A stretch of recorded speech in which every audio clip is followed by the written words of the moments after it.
Hello, good morning, and welcome. It's Wednesday, April the 30th. My name's Anne McElvoy of Politico, firmly back, making Britain great again after a week in political Washington. It's lovely to hear your voice again. And that was the best start to a podcast there's ever been. I feel that's the spirit of the day. I'm here, Sam Coates from Sky News, reliably on British soil. Welcome to Politics at Sam and Anne, the podcast that scours the papers, speaks to the advisors, and boils it all down to 20 minutes or less.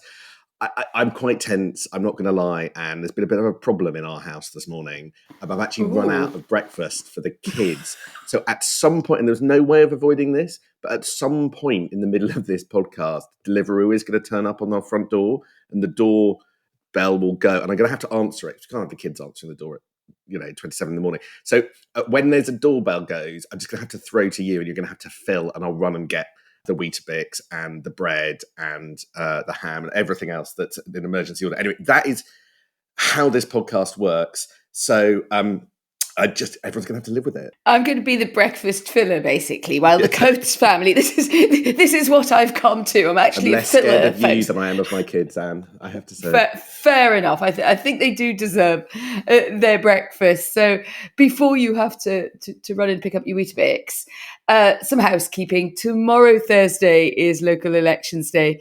23 councils up for grabs, 4 metro mayors, 2 directly elected borough mayors, and a by-election in a pear tree, or rather in Runcorn and Salisbury. Voting is tomorrow, Thursday, and that means we don't actually have an episode. Instead, lucky you and lucky us, we're back on Friday for a local elections special and a lot more to talk about. Usual time, usual place, usual breakfast round at Sam's. Everything you need to know about what happened overnight to arm you for the day ahead and the fallout from what I think are going to be really consequential elections, Sam. I'll actually have been in Westminster because I'm actually up doing the Sky local elections coverage from midnight on your television sets. So I'll have been on air for quite some time by that point. And then I'll keep going once we've chatted all the way through till 10 p.m. on Friday night. So you can get me across every platform. There is no shortage of me. Lucky world. Listen, I want to rinse the last bit of juice out of your trip to the US because yesterday was the 100th day of the Trump administration. I was very struck by an account, courtesy of Katie Bulletin Times actually, of an interview that Donald Trump gave to The Atlantic this week, where he summed up the difference between his first term as president and his second term as president. The first time around, he said he had 2 things to do: run the country and survive. But this time, I run the country and the world. Did it feel like that in Washington? Never knowingly understated, President Trump, is he? In Washington, it's a very odd mixture of vibes, you could say. And I was wondering about last week, obviously, when our chancellor was over there, and then into this huge kind of shebang weekend with a lot of people coming into town for a big correspondence dinner. But it tends to get all the sort of political classes, apart from the Trump administration, who like to boycott these things because the tensions there around the media are just so great. And what you either get is people saying, Sam, and I think we've heard it a lot in the coverage on UK media, have you seen how badly Trump is doing at the moment? Since I came back, I was very aware that the networks, a lot of them, I think obviously Sky, particularly nuanced in its coverage, but let's say others are available, which was like, this is really terrible. His poll ratings couldn't be any worse. There is a mess in the US economy. The markets have been freaking out or getting yippy, as the president put it in a great Trumpism last week. And all of that is true. He does look like he is in a tough spot. But then someone said to me who worked in the first Trump administration, actually fallen out quite badly with Donald Trump, so saw the warts and all. So that the thing that you have to remember is everything that Trump does is always an overshoot, and things will get very, very bad. And then he will make some agreement around the tariffs. And he'll probably even do some sort of olive branch to Canada or something he didn't quite expect. And then the midterms will obviously be very testing for him. Voters will be very upset. But look, are the Democrats really looking like they're coming back anytime soon? Perhaps not. And that therefore he was worried that if people were opposing Trump, if they think this is going to be the permanent state of play, he thought they were probably wrong and that Donald Trump played this wouldn't say it's a trick, but it's something that happens, a shtick maybe again and again. And you think, well, it's all over now, isn't it? I mean, it's dreadful. And then always being able to pull something out. And he felt opponents needed to be perhaps a bit more self-aware about that. Interesting. I was talking last night to some people over. There's a big bash every year in London where people from the Washington Post come over and they select what's called a Stern Fellow, which is somebody who goes in, a young Brit that goes and works in the Washington Post newsroom for 4 months. I did it in 2005, so keep going back. And talking to the Americans there last night, actually, it's interesting. I got a sense of that gloom. And the gloom is not anything to do with your analysis, which is absolutely spot on. Trump overshoots, then he comes back and he surprises people, and the Democrats are in a bad place. The gloom comes from the fear of the economic consequences of the decisions that Trump has made. And I think what for me changed, and this has a knock-on effect to the UK, is that the prospect of prices going up, shelves being empty, and things like that. But from all of that you said, so it's not a UK specific thing, I think, to be gloomy about Trump. I think there are bits of Washington, maybe the old establishment town, that think that. But from everything you just said, Anne, it sounds like you probably do buy into the story on the front page of The Guardian this morning that Donald Trump has made a UK trade deal a second or third order priority. Their reporting suggests that the US has decided to split their negotiations because there are dozens of countries queuing up to do some kind of deal because of tariffs, mostly higher elsewhere, into 3 phases. And the UK is going to be placed in either phase 2 or phase 3. And the particular nuance for the UK being put further back in the list is that means that our deal with the US will come after our reset moment with the EU on May the 19th, which could be awkward in the eyes of Donald Trump. So it feels like that your sort of the vibe you were picking up was in line with that. I wouldn't like to say exactly when I think Donald Trump is going to get round to, or the Trump team, really, the trade team and his advisors are going to say, look, we're going to put Britain in this particular basket. If the Guardian story is correct, then kudos to them. But I do similarly see, Sam, a problem with the timeline. That is, the expectations have not been particularly well aligned, I think, between London and DC. And we saw it last week as the Rachel Reeves visit went along, that there was a downplaying, and I think you reflected it in some of your comments on the podcast and in your reporting, that there was a sort of switch, a bit of a switch and bait from what Rachel Reeves is going to push this trade deal along with the US, which is certainly what I probably thought when I went and thought I was going to end up being sort of relentlessly briefed, to, well, this is important, but so is the EU. And now this big date that's coming up for the big EU reset is something the government wants to talk about more. So I thought that's a bit funny. Like, why do you go to the US and then talk more about the EU reset? And I think that the answer may be, as you suggest, that there is a slowing down, there is a bit of sand going into the wheels of what they hope will be eventually at least a decent, if not extraordinary, trade deal, but that they're more likely to get somewhere with Europe first and to end up in the second, probably the second category. I did speak with another ambassador who is in the trade deal business, something of a competitor to the UK on some things. And they said that the UK and Japan, they thought, would be high up in the queue, but that Trump is fixated on so many things, and you were absolutely right to point out, as a former Stern fellow, you know these things, that Washington is particularly sensitive to the sense that American CEOs want more stability and are very concerned about the impacts in the markets and on their customers of economic decisions. And that is really going to take up the bandwidth of the administration. The question is, when you get to this trade deal, is it super duper that was worth waiting for? Or is it going to have to be triaged as well? Back to the old Starmerism. We do a lot of stuff with the EU, and that's great. And, a bit with the US, and that's also great. But that wasn't really what we were being kind of fed the catnip about, was it? It was supposed to be big and beautiful. I think the whole handling of our trade relations with the US, the EU bloc, and we're going to have this with India as well, tell us something quite important about our own government. And it's a meta observation of the first, we're coming up to the first anniversary, year anniversary in a couple of months. And it's that this government, the Starmer government, goes very, very hard on a theme for a bit and then feels like it drops it and it moves on. So I'm old enough to remember the days where growth was the overriding top priority at the centre of everything that will happen. And I've no doubt that in departments that work is going on, but you can't help but think that the focus has switched now to global relations and I just think that you have all the way along had these moments where you call it bait and switch, where expectations have been raised along a certain thing. I went to the COP climate change summit with Keir Starmer, where it was quite clear that Keir Starmer stood shoulder to shoulder with Ed Miliband over the environment. There, Keir Starmer was raising the level of Britain's ambition over the environment. But that feels so back end of 2024, doesn't it, Anne? Because I think the other story that we ought to It was reflect actually this the morning, Baku end of 2024 and for those who like their cop location puns, which I imagine is a good 2% of our audience.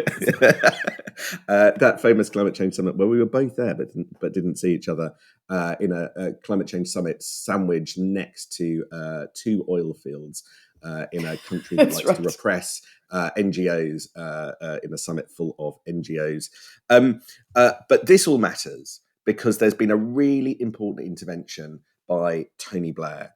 And what Tony Blair has said is he's trying to reframe the climate debate in a way that has kind of triggered just about everybody. He has written an article, he's written a foreword to a report by the Tony Blair Institute. Now, I've read it, it's quite a nuanced argument, actually, when you read the whole thing. But my goodness, does it provide headlines, and it has provided headlines on every front page. He says that there needs to be a radical reset of irrational net zero policies because they're doomed to fail. He says that voters are being asked to make financial sacrifices and changes to their lifestyle that would have a minimal effect on global emissions. So why would they do that? And he said that attempts to phase out fossil fuels in the short term were doomed to fail, and arguing that politicians are not highlighting inconvenient facts. Now, he says that the backlash against the climate change agenda threatens to derail the entire project of climate change. Now, on one level and superficially, and in fact politically, because politics can operate at just a superficial level, this has allowed Nigel Farage to go, woohoo, I am right. Kemi Badenoch, who of course downgraded the government's who downgraded the Conservatives' ambition on net zero, scrapped the 2050 target, to go, I was right. His argument actually is worth reading. It's more complicated than that. But I suppose the biggest question I've got, Anne, is what do you think Tony Blair is doing here? Is he predominantly trying to make an argument about policy, or is he predominantly making a political intervention? Bit of both.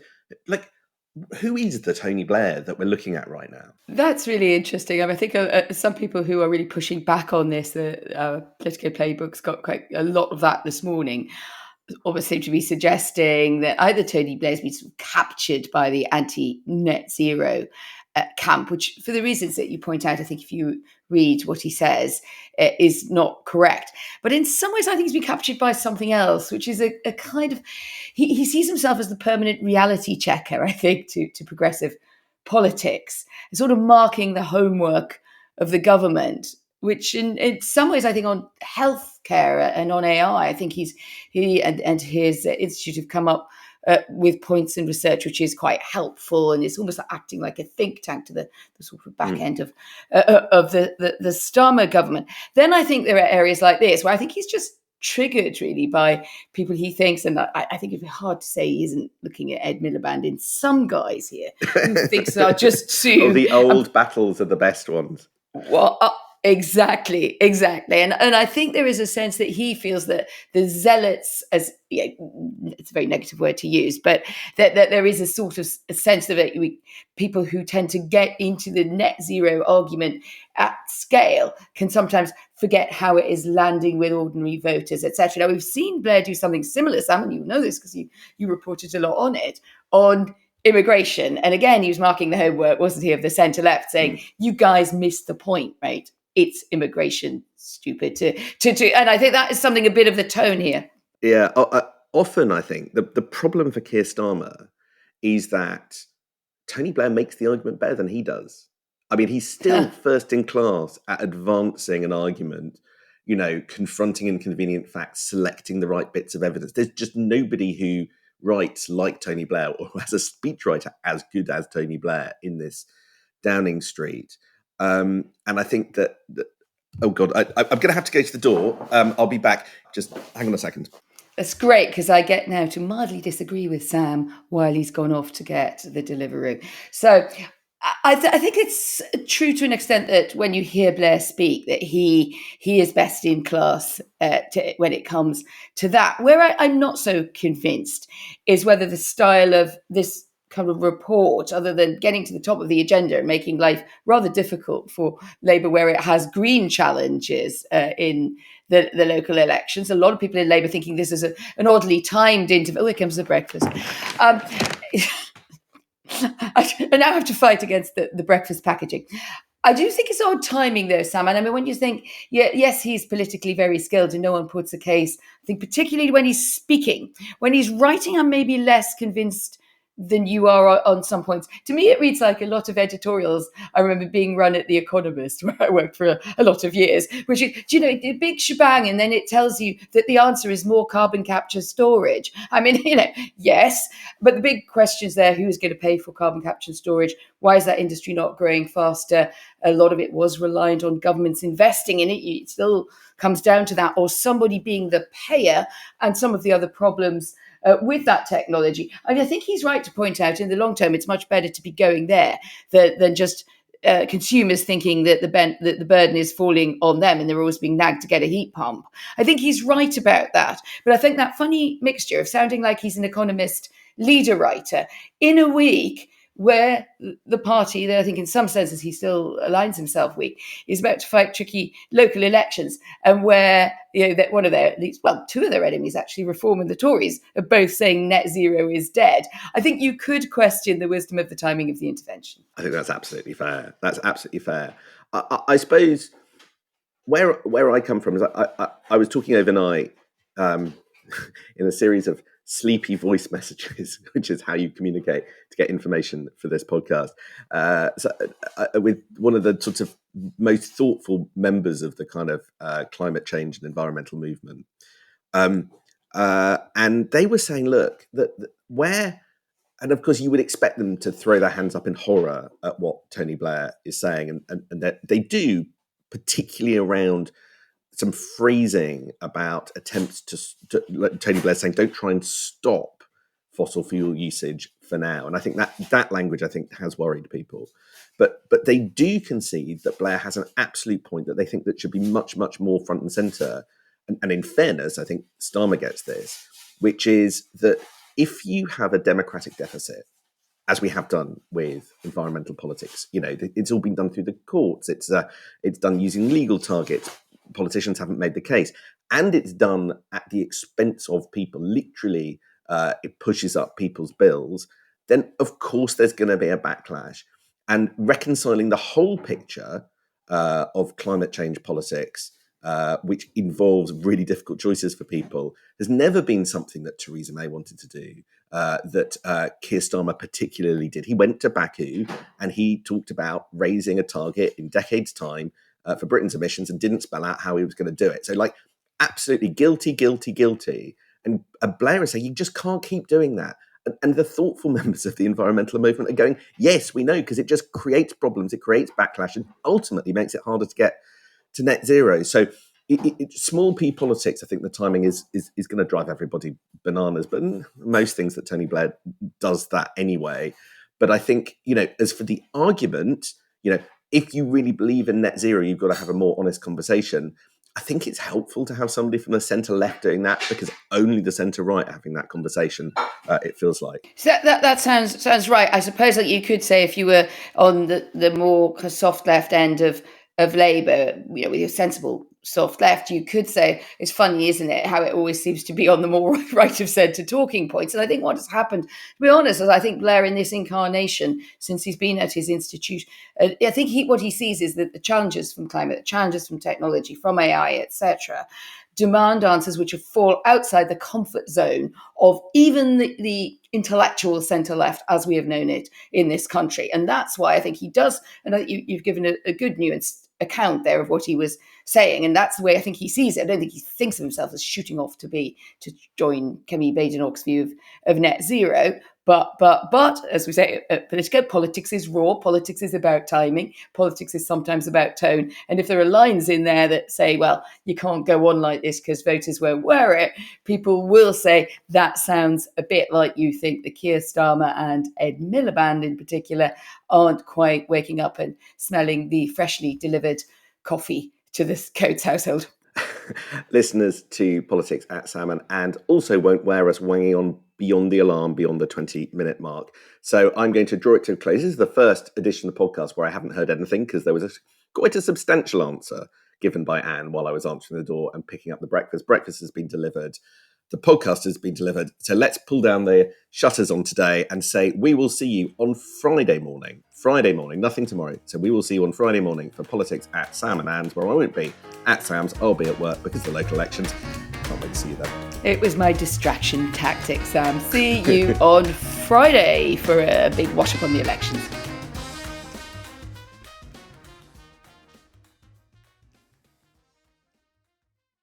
You asked and we listened. The first 100 days of Trump 2.0 is almost over, but we're not done yet. So we're keeping the podcast going every weekday at 6 a.m. Join us to stay up to date with the latest twists and turns. For interviews and analysis. And stories from across the United States. You can listen to Sky News Trump 100 now, wherever you get your podcasts.